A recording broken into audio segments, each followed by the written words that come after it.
Okay, नमस्कार दोस्तों, मैं हूँ आपका दोस्त संचित। स्वागत करता हूँ नॉलेज गेट प्लेटफॉर्म पे। ई-एम-आई-आर-एस को लेके बहुत सारे डाउट्स और कन्फ्यूजन्स हैं। कुछ सवालों के जवाब देने वाला हूँ, सीधे पॉइंट पे आता हूँ, एक-एक करके बात शुरू करता हूँ। पहली बात है शेड्यूल की। जैसा आप जानते हैं, मोटा-मोटा जो डेट शीट या जिसे बोल सकते हैं जो नोटिस आया था, वहाँ पे 13 दिसंबर, 14 और 21 दिसंबर की बात की गई थी। बट इसमें अभी भी क्लैरिटी नहीं है कि एग्जैक्टली कौन सा दिन एग्जाम होने वाला है।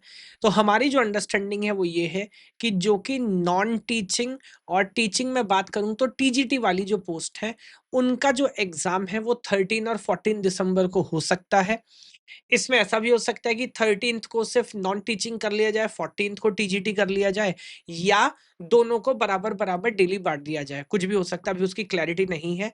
लेकिन इस बात को अमूमन तय मान के चलिए कि जो पीजीटी वाला आपका एग्ज़ाम होगा, वो 21 दिसंबर को होने वाला है। तो जो लोग रिस्पेक्टिव एग्ज़ाम के लिए तैयारी कर रहे हैं, वो इस हिसाब से अपने आप को अपडेट कर सकते हैं। इसमें ध्यान देने वाली बात ये है, बाकी एग्ज़ाम्स जैसे यूपीएलटी ग्रेड या और जो सिमिलर तरह के एग्ज़ाम होते हैं, उसकी तरह ये डिले नहीं होगा। सेंट्रल गवर्नमेंट की जॉब है और लास्ट ईयर भी अगर हम हिस्ट्री देखें तो कोई डिलेज नहीं होती। बहुत शानदार तरीके से एक-एक चीज़ स्टेप बाय स्टेप फैशन में चलती है ना? तो बिल्कुल शेड्यूल के हिसाब से तैयारी करिएगा, पेपर इसी दिन होगा, है ना? ये हो गई बात नंबर 1। बात नंबर 2, कितना कॉम्पिटिशन है, कितने एप्लीकेशन आए हैं, इस पे थोड़ा-सा डिटेल में बात कर लेता हूँ। मेरी जानकारी के हिसाब से लास्ट डे तक कुछ साढ़े ग क्योंकि थोड़ा एक्सटेंशन हो गया था, तो 1 डेढ़ लाख फॉर्म और भरे गए उस वजह से ना, जो आप सभी को पता है, तो लगभग साढ़े 11 से 12 लाख फॉर्म यहाँ पर भरे गए हैं। लास्ट ईयर अगर हम बात करें तो लास्ट ईयर जो फॉर्म की संख्या थी वो थी 19 से 21 लाख, है ना? इस बार आपको लग रहा होगा कॉम्पिटिशन कम है, बट ऐसा नहीं है।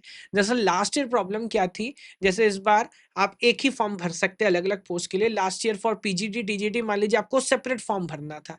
तो यहाँ पर अलग-अलग भरने की वजह से संख्या ज़्यादा हो गई थी इस बार, क्योंकि अलग-अलग नहीं भरना है तो संख्या थोड़ी कम है। मेरा ऐसा मानना है कि जो इफेक्टिव यूनिक कैंडिडेट हैं, वो लगभग 15 से 20 लाख के बीच में ही होने वाले हैं। तो नंबर ऑफ कैंडिडेट एस्पिरेंट्स लगभग सेम है, उसमें कोई चेंज नहीं है। ना कॉम्पिटिशन बहुत ज़्यादा बढ़ा है, ना बहुत ज़्यादा कम हुआ है। आपको भी एक बात समझनी है कि फिलहाल जो टोटल नंबर ऑफ वैकेंसीज़ हमारी हैं, जैसा हमें पता है कि मेंस में मल्टीप्लाई बाय 10 हर सीट के लिए 10 उम्मीदवार मेंस के लिए बुलाए जाएँगे। तो 72,670 कैंडिडेट्स मेन लिखने वाले हैं। अगर मैं एक एवरेज मान के 15 से डिवाइड करता हूँ तो लगभग 20 आता है। तो अभी आपको ये नहीं सोचना ओवरऑल वैकेंसी कितनी है, 15 लाख फॉर्म भरे गए, मेरा नंबर कहाँ आएगा?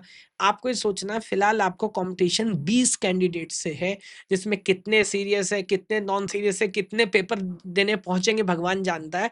अच्छा करेंगे तो मेंस की पहले तैयारी करनी है, मेंस तक पहुँचना है, बेसिकली प्रीलिम्स की पहले तैयारी करनी है। सर क्या कट ऑफ लाएँ? स्टेप नंबर 3, अगली बात का आंसर करता हूँ। यहाँ मैं सिर्फ़ कंप्यूटर साइंस की बात कर सकता हूँ, क्योंकि बाकी विषयों में मेरी जानकारी नहीं है।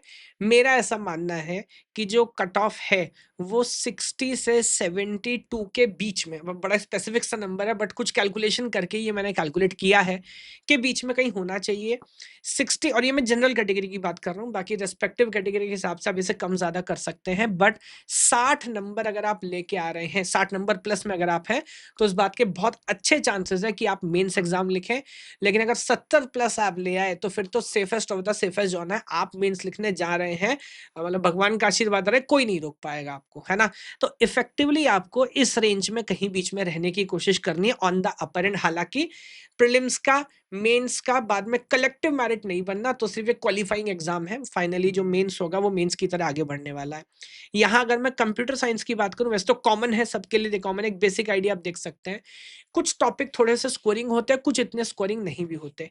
मेरा ऐसा मानना है, जैसा आप यहाँ पे देख सकते हैं, जनरल अवेयरनेस है, रीज़निंग एबिलिटी है, आईसीटी है, टीचिंग एप्टीट्यूड है, पेडागॉजी है। ये वो मार्क्स हैं जो मुझे लगता है इफेक्टिवली हमें टारगेट करने चाहिए। जैसे जनरल अवेयरनेस है, थोड़ा स्पेसिफिक सा सब्जेक्ट है। कुछ लोगों का नॉलेज होती है, इंटरेस्ट होता है, सब्जेक्ट की नींव बनी होती है, कुछ के साथ नहीं होता। तो अगर आपके साथ ऐसा है, तो मुझे लगता है 5 से 6 नंबर अगर आप यहाँ पे ले आएँ तो बात बन जाती है।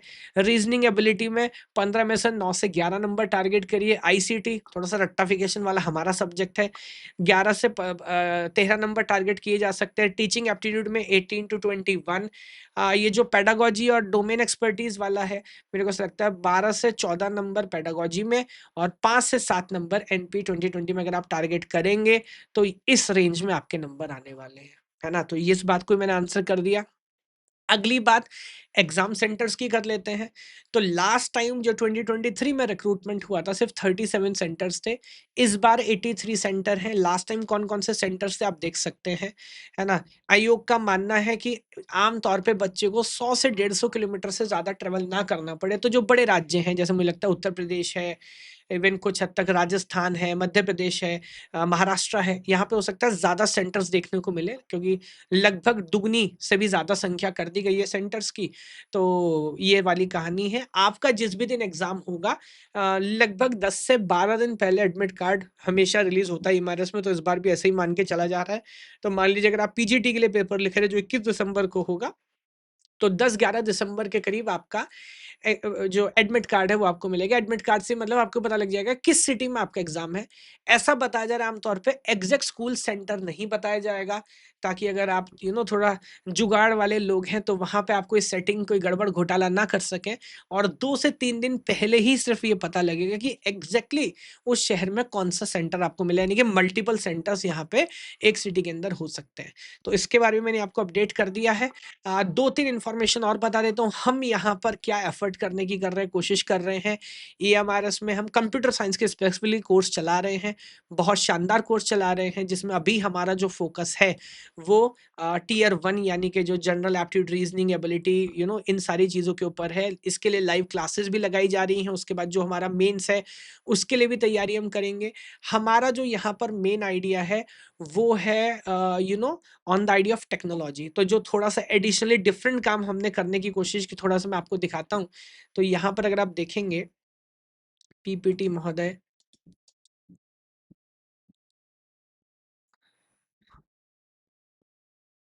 जी, तो यहाँ पर जो हमने करने की कोशिश की है वो है टोपोलॉजी बनाना, यानी कि टोटल जो आपका ईएमआरएस का सिलेबस है, उसमें क्या टॉपिक है, उसके अंदर क्या-क्या सब टॉपिक्स हैं, उन सब का जैसा आप देख सकते हैं, ये सिर्फ़ मैं पेपर 1 की बात कर रहा हूँ।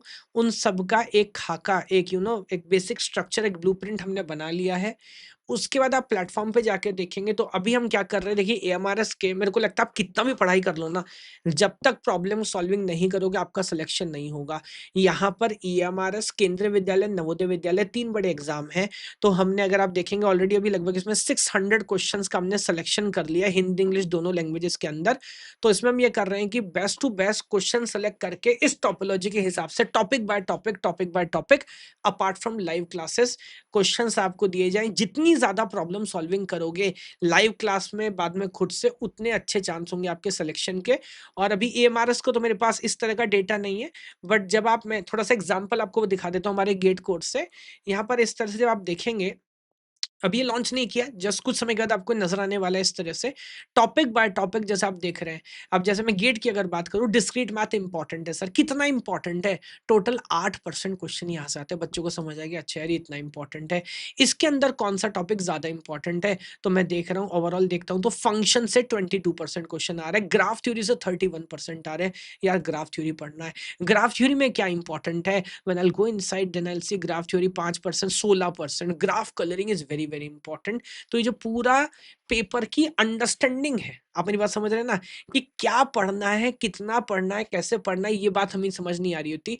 तो ये कुछ एक ऐसा आइडिया है जो एआई के माध्यम से हम यहाँ पर सॉल्व करने की कोशिश कर रहे हैं। बाकी अगर आप कंप्यूटर साइंस में हैं तो कोई ना कोई वीडियो आपने पहले मेरी ज़रूर देखी होगी।